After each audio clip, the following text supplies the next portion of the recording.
Welcome students in the solid state. Today we are going to start the differences between the crystalline solid and the amorphous solids. तो इनकी कुछ physical properties में क्या difference है crystalline solids और अमorphous solids में, यह ध्यान दीजिए। सबसे पहला दिया है क्रिस्टलाइन सॉलिड। तो क्रिस्टलाइन सॉलिड्स वो सॉलिड्स हैं जिनमें कॉन्स्टेंट पार्टिकल्स अरेंज होते हैं एक डेफिनेट ऑर्डर में, जिसमें कॉन्स्टेंट पार्टिकल्स का ऑर्डर जो है एक लॉन्ग रेंज ऑर्डर होता है और एक डेफिनेट ऑर्डर मतलब एक रेगुलर अरेंजमेंट में जुड़े होते हैं। उसके एग्जांपल्स हैं क्रिस्टलाइन सॉलिड के, जैसे कि NaCl, diamond, iron etcetera is the example of crystalline solid.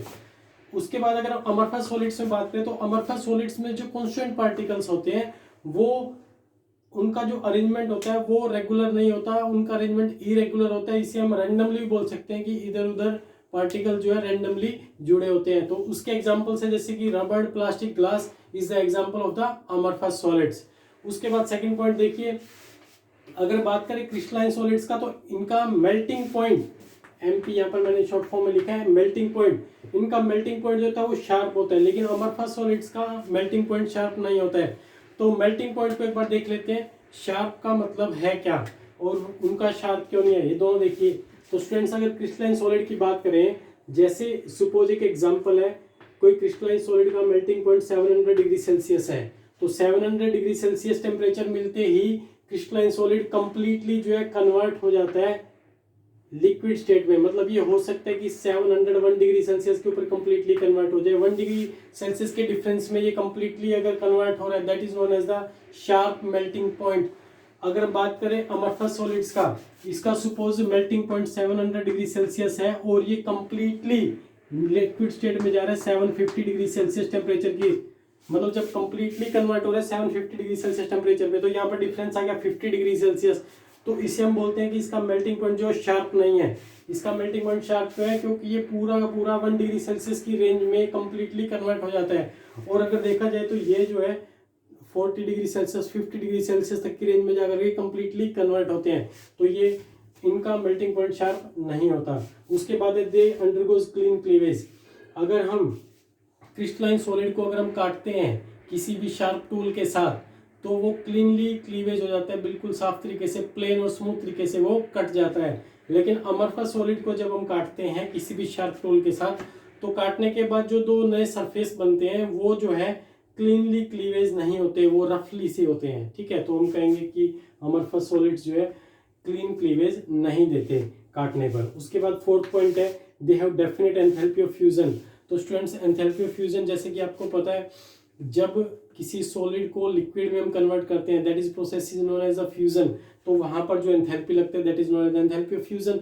तो एंथैल्पी ऑफ फ्यूजन जो है क्रिस्टलाइन सॉलिड का वो डेफिनेट होता है, लेकिन इसका मेल्टिंग पॉइंट ही शार्प है, शार्प नहीं है, तो इसका जो एंथैल्पी ऑफ फ्यूजन होगा वो भी डेफिनेट नहीं होता। उसके बाद फिफ्थ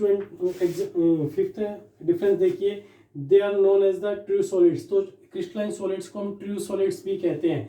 अगर अमorphous सॉलिड्स की बात करें तो अमorphous सॉलिड्स का दूसरा नाम होता है स्यूडो सॉलिड, और इसको हम सुपर कूल्ड लिक्विड भी कहते हैं। सुपर कूल्ड लिक्विड क्यों कहते हैं, क्योंकि अमorphous सॉलिड्स की एक टेंडेंसी होती है, जैसे कि विंडो के अंदर आपने कभी सपोज किया होगा, विंडो के अंदर जो ग्लास लगा होता है वो ग्लास एग्जाम्पल है अमorphous सॉलिड का, तो उसे सुपर कूल्ड लिक्विड क्यों कह रहे हैं, इस एग्जाम्पल को समझिए। अब वो जो विंडो के अंदर ग्लास लगा है वो क्या होता है कि जब लंबे टाइम हो गया उसको इसी स्ट्रेट फॉर्म में यूं लगा हुआ है, तो वो धीरे धीरे फ्लो करेगा मतलब वो लिक्विड फॉर्म में नीचे जो है उसकी मोटाई बढ़ जाएगी, ऊपर से वो पतला होता जाएगा, नीचे से उसकी मोटाई बढ़ती जाएगी।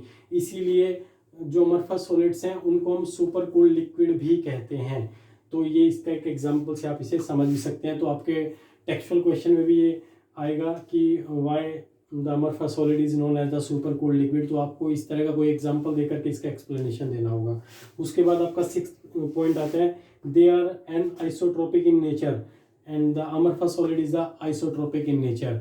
तो इनका नेचर एन आइसोट्रोपिक होता है, इनका आइसोट्रोपिक होता है। तो स्टूडेंट सब क्वेश्चन ये है कि आइसोट्रोपिक और एनाइसोट्रोपिक होते क्या हैं, तो इसके बारे में आपको मैं पूरा एक्सप्लेनेशन करूंगा। तो एक बार मैं आपको डिफरेंसेस एक बार इसके लर्न कर लीजिए, इससे नेक्स्ट वीडियो में आपको इसका पूरा एक्सप्लेन करता हूँ कि एनाइसोट्रोपिक और आइसोट्रोपिक्स होते क्या हैं। तो स्टूडेंट्स क्रिस्टलाइन सॉलिड और अमorphous सॉलिड के 6 पॉइंट आप सब बच्चों ने लर्न करने हैं, ये बहुत इंपॉर्टेंट पॉइंट्स हैं। तो अगर हम बात करें तो एग्जाम में भी कई बार ये पूछता है क्रिस्टलाइन सॉलिड और अमरफस सॉलिड में डिफरेंसेस, तो आप इसके 6 डिफरेंसेस दोनों के लर्न कर सकते हैं।